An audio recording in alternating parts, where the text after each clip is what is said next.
What's up, Warriors fans? I hope all of you had a great weekend and you're having a great day. You'll make my day if you subscribe to Warriors Today by Chat Sports if you haven't already done so. If you want the best Warriors coverage here on YouTube, smash that red subscribe button down below because we keep it real, and also we got you covered on everything going on with your Dubs.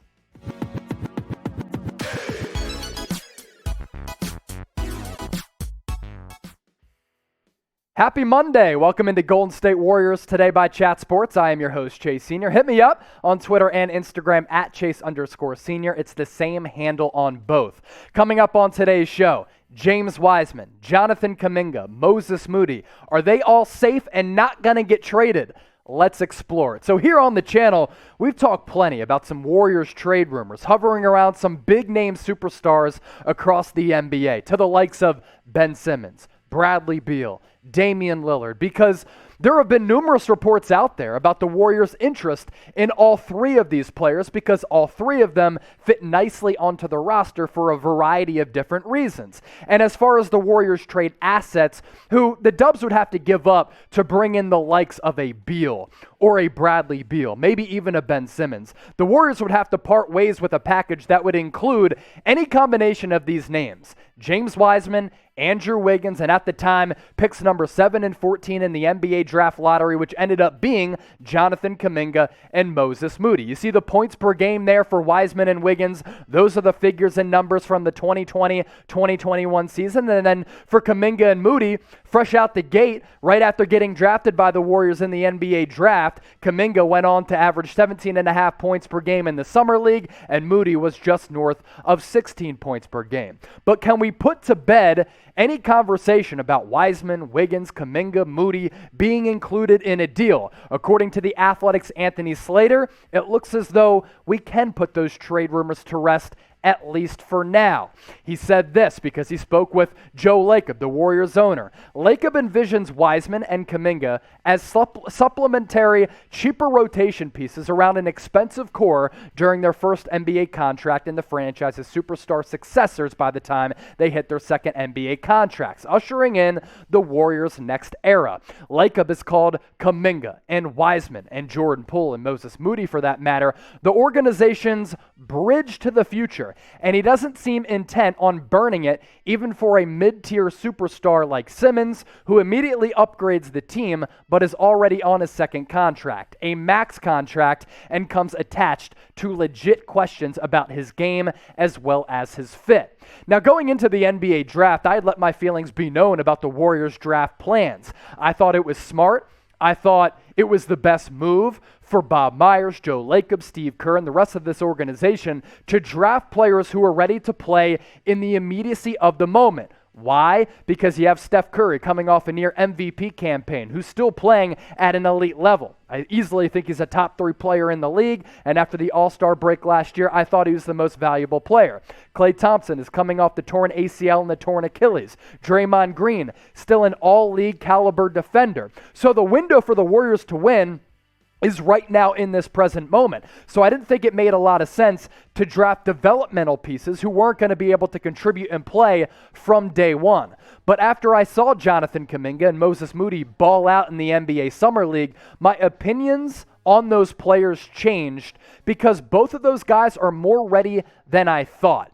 And when I look at the roster construction for Golden State, I like the blend of some young pieces on the team, in addition to some of the aforementioned older pieces on the roster, like Steph Curry, Klay Thompson, and Draymond Green. And I think it's important from a financial standpoint to be fiscally responsible and balance the max contracts of that big three with the cheaper contracts of the Kuminga and Moody. That's how smart businesses operate. So I like the blend of ages on the roster as well as the contracts and the variety of things that both Kuminga and Moody can do because they both fulfill needs on this Warriors team.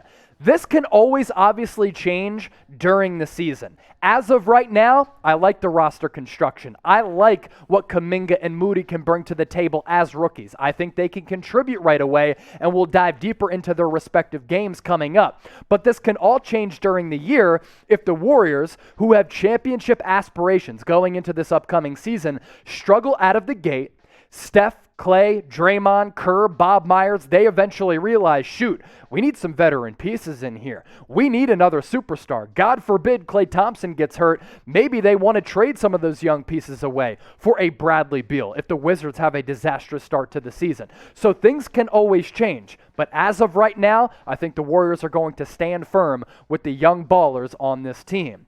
Do you want the Dubs to make a trade which consists of some of those young players on this team? A Wiseman, a Wiggins, Kuminga, or Moody? Let me know. Let your voices be heard. This is your opportunity to interact with us and the rest of Dub Nation. Type T for trade, type K for keep. Let's first get to James Wiseman. Season cut short after getting drafted second overall in the 2020 NBA draft due to that knee injury. Really had an up and down campaign. Clashed at times with Steve Kerr, ran into a couple of injury issues, but overall, I think the raw numbers for a rookie were pretty damn solid. 11.5 points per game, just shy of 6 rebounds, gave you about a block per night, and shot an efficient almost 52% from the floor.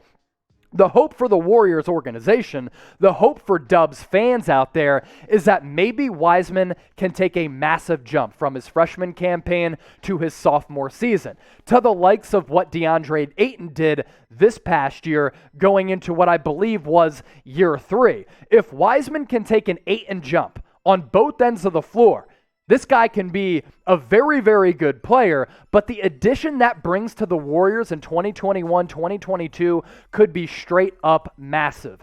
As for Jonathan Kuminga, such a raw prospect coming out of the G League when he played for the Ignite.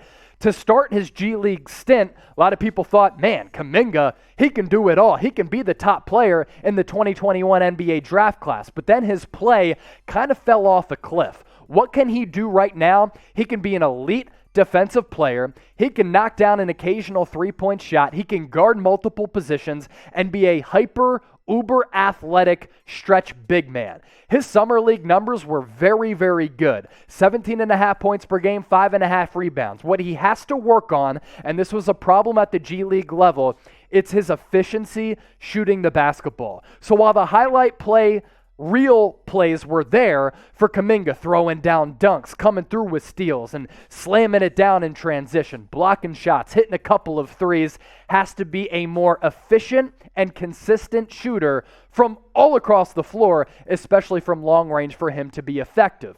I said this in the pre-draft process in my evaluation of Kuminga. He was a top 6 player on my top 100 big board. Flashes of Jaylen Brown. Kuminga, raw coming out of the G League. Brown had to be fine-tuned coming out of Cal. He looked a lot and played a lot like Kuminga is playing right now. But eventually, maybe Kuminga can become a Jaylen Brown type of player. And this past year, Jaylen Brown was averaging around 25 points per game and shooting north of 40% from distance. That's best case scenario. Moses Moody now shot the ball pretty well at the Summer League in Las Vegas, and his numbers were pretty good. 16 points a night in those 5-6 games, shot around 43% from the floor, 37% from distance, which is very respectable because when Moses Moody played at Arkansas, shout out to Trace, who just started here at Chat Sports. He went to Arkansas, garbage football program, pretty good basketball program. Moses Moody, a part of that, had a decent NCAA tournament, but his numbers weren't up to snuff. But Moses Moody, his numbers pretty solid at the Summer League level, really surprised me from a creation standpoint. I wasn't sure how much Moses Moody was going to be able to put the ball on the deck, have a little bit of a handle, create for himself as well as his teammates. That was a nice surprise in Las Vegas for Moody to do that. So you kind of get the hint of what I'm saying. With Kuminga and Moody, thought they were both pretty raw, but both, I understand it's the Summer League, showed some flashes of being pretty immediate upgrade players off the bench for this Warriors team. Who are you most excited about the two players? Kuminga drafted at 7, Moody drafted at number 14. Type JK for Kuminga, type MM for Moses Moody. Get those votes in the comment section down below, and we appreciate you making Warriors Today a part of your day.